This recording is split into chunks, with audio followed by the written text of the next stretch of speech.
여러분 반갑습니다. 어, 반도체 오빠 차례자입니다. 이렇게 또 하루가 시작되네요. 목요일 1교시인데 여러분과 함께하는 시간 즐겁고 기쁜 마음으로 한번 달려보도록 하겠습니다. 좀 피곤하더라도 영상 시청해 주시고 출석 댓글 꼭 필히 해주시기 바라요. 댓글 잘하시는 분들이 복 많이 받습니다. 여러분에게 제가 또 들려주고 싶은 이야기가 있어요. 여러분도 살다 보면은 뭐 사람들끼리 얼굴 붉히는 경우가 있는데 얼굴을 붉히지 않고 거절을 잘하는 방법이 있어요. 거절을 잘하는 방법 한번 이야기해 드릴까요? 거절을 하게 되면은 이기적인 사람으로 낙인시켜요. 낙인시키거나 미움받게 될지 모른다고 걱정하는 사람들이 있더라는 거죠. 하지만 그런 걱정 때문에 거절해야 할 일조차 거절하지 못한다면은 그로 인해서 피해는 고스란히 거절하지 못한 사람이 이제 감당을 해야 합니다. 만약에 거절하고 싶은데도 방법이 잘 떠오르지 않는다면은 다음에 제시하는 네 가지 원칙을 머릿속에 담아두었다가 활용해 보시기 바랍니다. 첫 번째는 희망 고문은 하지 않는다. 희망 고문. 미안한 마음 때문에 상대방한테 다음에 할게, 내일 연락 줄게, 뭐 이렇게 등등 해서 희망을 주는 말을 하기 쉬워요. 그죠? 네, 다음에 할게. 하지만 이렇게 상대한테 희망을 주면은 나중에 거절하기 더 힘들어진다. 그렇다는 겁니다. 두 번째는 미안한 감정이 휩쓸리지 않는다. 상대방의 기분을 생각하느라 거절하는 것을 머뭇거리면은 정작 피해를 보게 되는 사람은 내 자신이라는 거예요. 내 자신. 내 자신이라는 것을 기억해야 합니다. 세 번째, 부드럽고 완곡한 표현을 사용하는 겁니다. 딱 잘라서 안 돼요 라고 말하기보다는 제가 사정이 여의치 않네요. 이렇게 제 형편으로는 힘들 것 같네요. 같이 부드럽고 완곡한 표현을 사용하면은 상대방의 감정도 덜 다칠 수가 있겠죠. 네 번째는 사람이 아닌 부탁을 거절한다. 부탁을 거절한다. 모든 거절은 부탁에 대한 거절이지 사람에 대한 거절이 아닙니다. 부탁에 대한 거절이지. 이 부분을 상대한테 어필을 해야 돼요. 당신이라는 사람은 좋아하지만은 피치 못하게 거절한 것이다. 거절한 것이다. 이렇게 부탁을 거절한다. 다섯 번째는 친한 사이라면은 약간의 뜸을 들이는 겁니다. 가까운 사이에서 부탁을 해보면은 바로 거절할 경우 서운해할 수가 있어요. 그럴 때는 조금만 시간을 달라. 그 말한 후에 고민하는 모습도 보여줘야 합니다. 다만 시간을 너무 오래 끌면은 안 되겠죠. 그래서 여러분들 현명하게 거절을 잘 하셔야 합니다. 잘 할 것 같아요. 그렇게 해서 얼굴을 붉히지 않고 거절을 잘 했으면 좋겠습니다. 될 수 있으면은 거절 안 하는 게 좋겠죠. 피치 못할 사정이 있으니까 거절하는 거니까. 그러면 또 삼성의 이야기를 한번 또 신나게 떠들어 보도록 할까요? 삼성전자 여러분들 막 귀가 따갑도록 할 테니까 잘 들어주시기 바랍니다.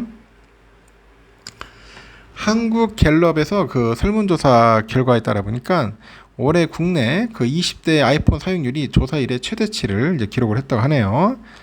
18에서 29세 응답자 가운데 65%가 아이폰을 사용하고 있답니다. 아이폰을 사용하고 있다고 답한 건데 지난해보다 12%포인트 증가한 수치다 그럽니다.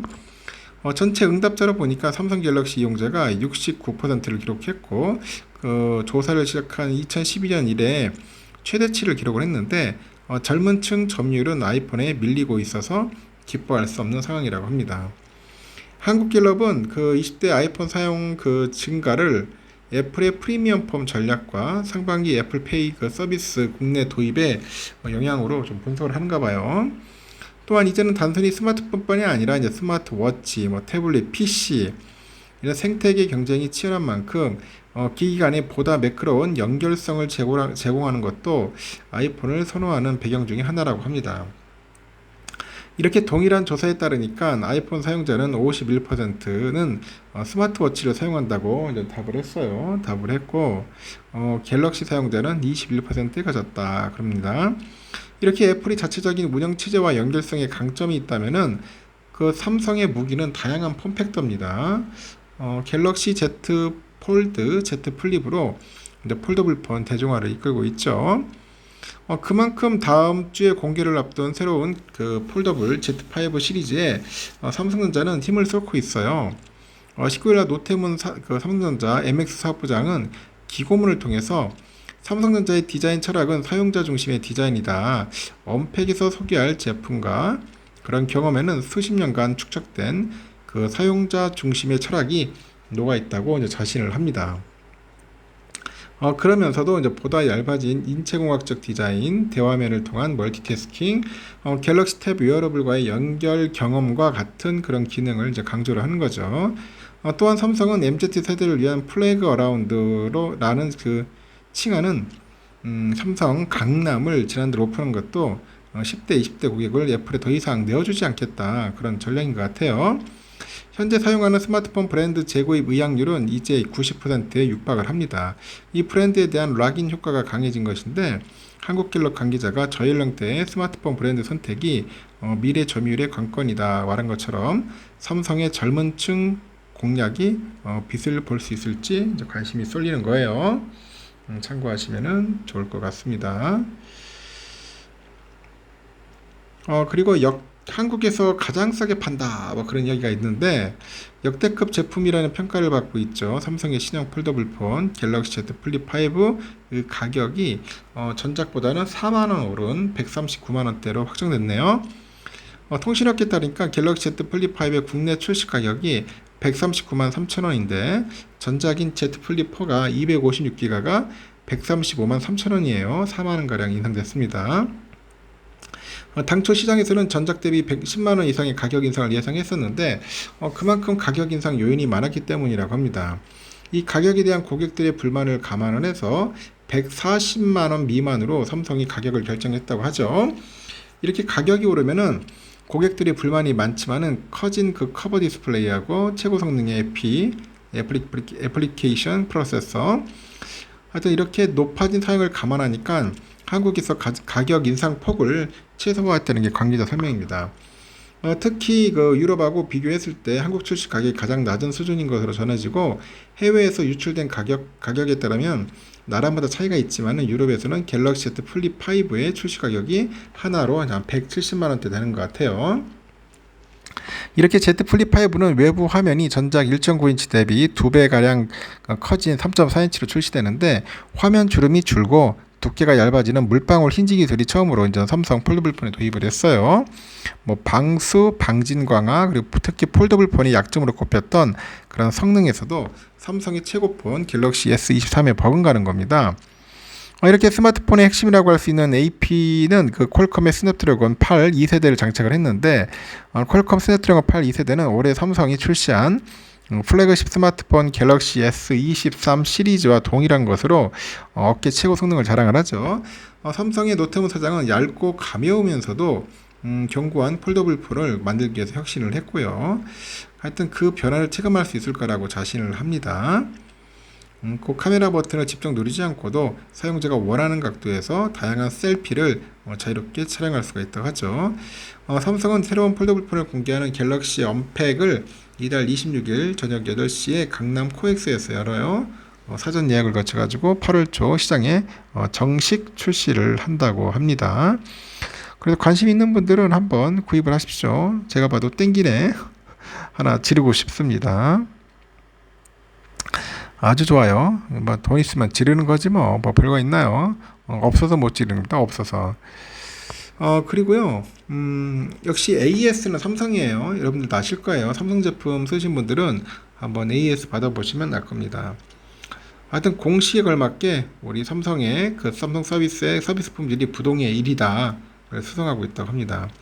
삼성전자 서비스는 19일 한국능률협회 컨설팅이 발표한 23년 한국 산업의 서비스 품질지수 고객 접점 부문 조사에서 전자제품 AES 품질 1위 기업에 선정됐고 지난 5월에 콜센터 부분에서 가전서비스 산업 최초로 고객 감동 콜센터 및 14년 연속 그 한국의 우수 콜센터에 선정된 데 이어서 고객의 접점 부분까지 1위를 석권을 했습니다. 이렇게 삼성 서비스는 올해 평가에서 엔지니어의 전문성, 우수한 서비스 인프라 등에서 최고 점수를 획득을 했네요. 가전제품 AES 13년, 모바일 IT AES 12년 연속 1위에 올랐고 이는 산업별 조사가 시작된 이래로 단 한 번에 예외 없이 1위를 지킨 아주 진기록이다. 그런 이야기도 있는 것 같습니다. 참 대단한 것 같습니다. 삼성전자 이런 거 보면은 아주 멋져버려. 멋져부려. 삼성전자가 역대 최초로 이제 32기가 bps 이 GDDR7 D램을 개발을 했어요. 제가 어제도 한번 얘기를 했는데 이 차세대 그래픽 D램 반도체 기술 리더십을 이제 강화를 합니다. 19일날 보니까 GDDR D램은 그래픽과 데이터 센터, AI 등 방대한 양의 데이터를 빠르게 처리하는 그런 응용처에 사용되는 D램입니다. 일반 그 DDR 대비 데이터 전송을 위한 채널이 많아요. 그 대역폭이 높은 게 특징이고, 삼성은 주요 고객사의 차세대 시스템에 32GBps GDDR7 D램을 탑재를 해서 연내 검증을 시작합니다. 업계에서는 엔비디아, AMD 등 글로벌 그 GPU 선두 기업들의 주요 고객사가 될 것으로 보고 있는데, 이번 제품은 한층 향상된 고성능 저전력 특성을 갖춰가지고 16기가 제품이라고 하죠. 기존 대비 데이터 처리 속도는 1.4배, 전력 효율은 20% 향상이 됐다고 합니다.